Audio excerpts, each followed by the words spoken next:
Cuando Israel nació como Estado en 1948, no tenía absolutamente nada. No tenía petróleo, no tenía agua, no tenía relaciones diplomáticas, solo tenía desierto, enemigos en todas las fronteras. Y una pregunta urgente: ¿cómo sobrevivir? La respuesta, aunque parezca increíble, no fue la guerra, fue la innovación, porque cuando no tienes nada que perder, solo te queda inventar. Y eso fue exactamente lo que hicieron. Durante sus primeros años, el país vivía prácticamente de la ayuda internacional, especialmente de los Estados Unidos y de las reparaciones de guerra de Alemania. Pero incluso con eso, la economía era frágil, ineficiente, dependiente. Y lo peor, cada guerra no solo costaba vidas, también arrastraba la economía hacia el abismo. Entonces, ¿qué cambió? La clave estuvo en un giro mental, un cambio en la forma de pensar el desarrollo. En lugar de esperar a que llegara la paz o los recursos, Israel decidió apostar por su único activo disponible, la mente humana. Así nació el concepto de Startup Nation. Pero esto no fue casualidad, fue estrategia pura. Desde los años 60, el gobierno israelí comenzó a invertir masivamente en educación, no solo en cantidad, sino en calidad. Centros como el Technion, el EMIT israelí y la Universidad Hebrea de Jerusalén se convirtieron en fábricas de talento. Pero el verdadero salto ocurrió cuando se unieron tres piezas: el ejército, la academia y el sector privado. Un ejemplo concreto: la Unidad 8200, la división de inteligencia militar más secreta del país, entrenó a miles de jóvenes en ciberseguridad, programación, electrónica avanzada. Al terminar su servicio militar, estos mismos jóvenes fundaban empresas tecnológicas con conocimientos que no se enseñaban en ninguna universidad del mundo, y muchas de esas empresas cambiaron el juego global. Waze, la app de tráfico que ahora pertenece a Google; Mobileye, el cerebro de los coches autónomos, que fue adquirida por Intel por más de 15.000 millones de dólares, y decenas más, desde sistemas de irrigación por goteo que transformaron la agricultura global, hasta tecnologías médicas, drones, semiconductores y plataformas de análisis predictivo utilizadas en todo el planeta. Pero hay algo aún más importante: la cultura del riesgo. En Israel, fracasar no es un estigma, es parte del proceso. Hay un dicho muy popular entre emprendedores israelíes: si no has fallado al menos una vez, no te estás esforzando lo suficiente. Esa mentalidad, tan distinta de otras economías más conservadoras, hizo que Israel tuviera la mayor cantidad de startups per cápita del mundo, más incluso que Silicon Valley, y cuando un país pequeño crea muchas empresas, el mundo empieza a mirar. Así llegaron las inversiones extranjeras. Desde 1994 hasta 2024, el flujo de capitales hacia el sector tecnológico israelí creció más de un 1000%. Hoy, gigantes como Microsoft, Amazon, Apple, Google y Facebook tienen centros de investigación y desarrollo en Tel Aviv, Herzliya o Haifa. Y ojo con esto: en menos de 40 años, Israel pasó de tener una economía basada en la agricultura y la manufactura básica a que el 90% de sus exportaciones vengan del conocimiento, y lo hicieron sin petróleo, sin gas, hasta hace poco, y sin paz estable. Lo que lograron fue más que una transformación económica, fue una reinvención cultural, una sociedad que entendió que, si no podía controlar su geografía, al menos podía dominar la innovación. Pero eso tiene un coste, porque cuando te acostumbras a vivir bajo presión y a depender del ingenio para sobrevivir, el estrés nunca desaparece, y lo que para muchos es éxito, para otros se convierte en obsesión. Y ahí empieza la siguiente parte de esta historia. Imagina crecer en un país donde las sirenas de ataque aéreo forman parte de tu infancia, donde a los 18 años, en lugar de irte de fiesta a la universidad, te entregan un uniforme, un fusil y un ordenador con acceso a los secretos del Estado. Eso no solo forma ciudadanos, forma otra cosa: crea una mentalidad de alerta permanente, y esa mentalidad, aunque pueda parecer una condena, es exactamente lo que convirtió a Israel en una potencia tecnológica sin precedentes, porque cuando vives rodeado de amenazas, no puedes darte el lujo de fallar. Cada error tiene consecuencias reales, y esa presión moldeó una cultura nacional basada en resolver problemas urgentes con recursos limitados. No mañana, hoy. No perfecto, funcional. Uno de los ejemplos más potentes es el desarrollo del sistema de defensa antimisiles Iron Dome, un escudo tecnológico capaz de interceptar cohetes en pleno vuelo con una precisión que parece sacada de una película de ciencia ficción. El sistema se desarrolló a una velocidad impresionante y con una inversión pública-privada que rompió todas las reglas de burocracia. ¿Por qué? Porque el tiempo no era una variable, era una amenaza. Esa misma lógica se trasladó al mundo civil. Muchas de las innovaciones que usamos hoy desde algoritmos de ciberseguridad hasta aplicaciones de comunicación encriptada, nacieron de necesidades militares, pero no se quedaron en el ejército. En Israel, el paso de lo militar a lo civil no es una excepción, es el camino natural. Y no estamos hablando de cualquier ejército, el Tzahal no es solo una fuerza militar, es una universidad intensiva de liderazgo, tecnología y adaptabilidad.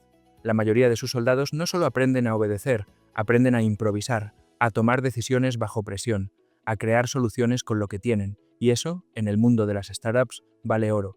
Ahora bien, ¿por qué esto funciona específicamente en Israel y no en otros países con conflictos? La diferencia está en cómo se organiza el conocimiento. Aquí no hay una separación rígida entre sectores. Las universidades trabajan con el gobierno, el ejército, con las startups, los fondos de capital riesgo con los centros de investigación. Es una red de nodos conectados, donde la información fluye rápido y sin burocracia. Además, la obligación del servicio militar crea una red social invisible pero poderosa. Si tú sirves en una unidad tecnológica, probablemente tu mejor amigo lo hizo también, y 10 años después ambos están fundando una empresa juntos. Esa confianza previa ahorra tiempo, evita errores y permite una cooperación impensable en otros países. Y aquí entra un detalle psicológico, el sesgo de urgencia. En Behavioral Economics sabemos que la percepción del peligro acelera la toma de decisiones, reduce el miedo al riesgo y aumenta la creatividad. Israel vive en ese sesgo todo el tiempo. Y por eso, aunque otros países tienen más recursos, más mercado o más estabilidad, Israel sigue adelantado porque su ecosistema está acostumbrado a innovar en situaciones límite. Ahora, ¿es sostenible vivir así? ¿Puede un país mantenerse eternamente bajo presión sin romperse? Ahí es donde empieza la parte más interesante, porque Israel no solo se adaptó, comenzó a exportar esa mentalidad, y con ella empezó a influir en la economía mundial de una forma que pocos han notado, pero una vez lo ves, no puedes dejar de verlo.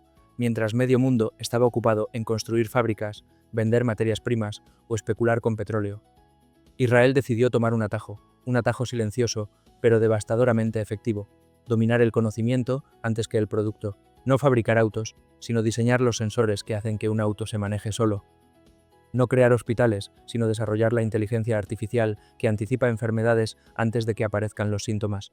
Y así, sin hacer ruido, Israel hackeó el futuro de la economía global. ¿Quieres una cifra que lo demuestre? Israel tiene poco más de 9 millones de habitantes, pero más de 7.000 empresas de tecnología activas, y en 2022 generó más de 18.000 millones de dólares en inversión de capital de riesgo. Eso lo coloca solo por detrás de Estados Unidos y China. ¿La diferencia? Israel lo hizo sin tener un mercado interno grande, lo logró exportando pura inteligencia. Y no es casualidad, es diseño.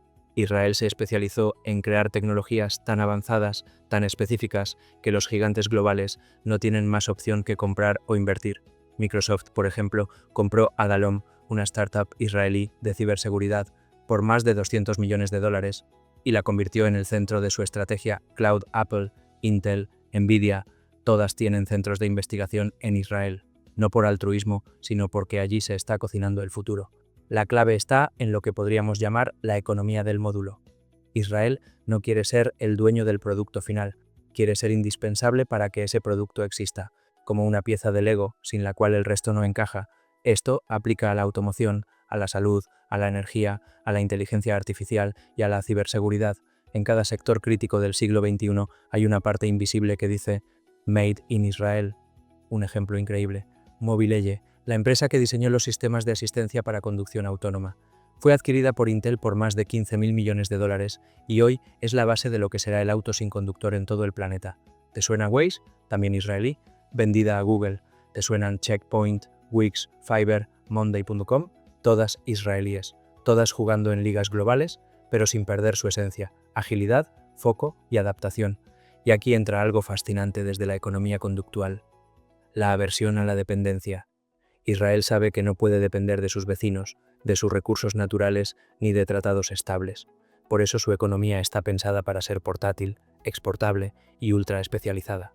Es decir, una economía que puede sobrevivir al caos, que puede funcionar incluso si el mundo se desordena. Y eso le ha permitido un lujo que pocos países tienen: negociar desde la necesidad. Israel no tiene una política comercial tradicional, tiene una diplomacia tecnológica. Va país por país ofreciendo soluciones que nadie más puede dar: satélites miniaturizados, drones agrícolas, análisis genético, algoritmos predictivos. No compite por volumen, compite por relevancia. Incluso ha logrado acuerdos históricos con países árabes. Gracias a esto, el famoso Acuerdo de Abraham no se firmó solo por razones diplomáticas. En el fondo, lo que más interesaba era el acceso a la tecnología israelí, a su innovación aplicada, a su capacidad de hacer rentable hasta el desierto. Y ahí está la ironía. Israel no se convirtió en potencia económica a pesar de sus problemas, sino gracias a ellos, la amenaza permanente, la escasez, el aislamiento, todo eso se transformó en una ventaja competitiva. Pero como todo en la vida, nada es gratis, porque ese mismo modelo que funciona tan bien hacia afuera empieza a generar grietas por dentro, grietas que amenazan con romper lo que tanto costó construir. Cuando ves a Israel liderar rankings de innovación, atraer miles de millones en inversión y firmar acuerdos con potencias que antes lo boicoteaban, es fácil pensar que todo va bien, pero justo ahí, donde parece haber una historia de éxito redonda, se esconde lo que nadie quiere mirar, el precio del milagro económico. Porque Israel, sí, es una potencia tecnológica, pero también es uno de los países desarrollados con mayor desigualdad interna. Mientras Tel Aviv se llena de torres futuristas y startups valoradas en más de 1.000 millones, hay familias en el sur del país que viven con menos de $1.000 al mes. La pobreza infantil supera el 20%, y en ciudades periféricas como Beersheba o Ashdod, muchos jóvenes no ven el futuro brillante del que tanto se habla. ¿Y qué está generando esa brecha? Parte del problema está en la estructura del milagro. La economía israelí está hiperconcentrada en el sector tecnológico, que emplea a menos del 10% de la población, pero produce casi la mitad de las exportaciones del país. Es decir, unos pocos sectores muy rentables, muchas personas excluidas. Si no hablas inglés, no tienes estudios tecnológicos o no formas parte del círculo correcto, el milagro no te alcanza. Y eso no es todo. Una gran parte del crecimiento económico ha sido sostenido por inversiones extranjeras, especialmente estadounidenses. Esto ha hecho que Israel sea cada vez más dependiente del flujo de capital y de las condiciones geopolíticas externas. Si ese dinero deja de llegar, si hay una recesión global o un cambio en las relaciones diplomáticas clave, todo el modelo se tambalea. Además, hay un componente ético que empieza a hacer ruido. Muchas de las tecnologías desarrolladas en Israel se utilizan para vigilancia, control y seguridad, tanto interna como internacionalmente.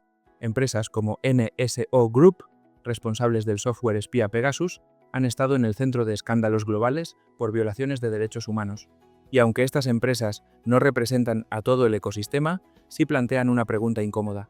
¿Hasta qué punto se puede crecer sin límites, sin cuestionar el impacto de esa tecnología? Internamente, también se ha encendido otra alarma. La ultraespecialización económica ha creado tensiones políticas. Sectores religiosos que no participan en la economía productiva, pero reciben grandes subsidios, jóvenes que sienten que trabajan para sostener a otros, debates sobre servicio militar obligatorio, educación tecnológica versus educación religiosa, todo eso genera una sensación de fractura, de que el país avanza, pero no todos avanzan con él. Y no hay que olvidar el conflicto con Palestina, que no solo tiene implicaciones políticas, sino económicas. La ocupación, el bloqueo, la seguridad constante, el gasto militar, todo eso consume recursos y condiciona el desarrollo. Incluso genera boicots internacionales que amenazan con cerrar mercados. Es decir, el mismo sistema que produce innovación también genera rechazo en otros lugares. Y ahí está el dilema. Porque sí, Israel ha demostrado que la escasez puede ser una oportunidad, que la presión puede producir genialidad, pero también ha mostrado que el éxito sin redistribución, sin reflexión ética, sin planificación a largo plazo, puede convertirse en su propio límite. Entonces, ¿Israel es una potencia económica mundial? Sin duda, pero tal vez la verdadera pregunta no sea si llegó, sino si puede mantenerse sin destruir lo que lo hizo único. Porque en un mundo que se encamina hacia más conflictos, más escasez y más disrupción, tal vez la lección más valiosa de Israel no esté en su tecnología, sino en su capacidad de adaptarse o en su necesidad urgente de reinventarse otra vez. Nos vemos en los comentarios. Si te gustó este video y quieres más historias donde la economía, la psicología y el comportamiento humano se cruzan para explicar el mundo, suscríbete al canal, porque lo que viene no te lo esperas, pero te va a hacer pensar.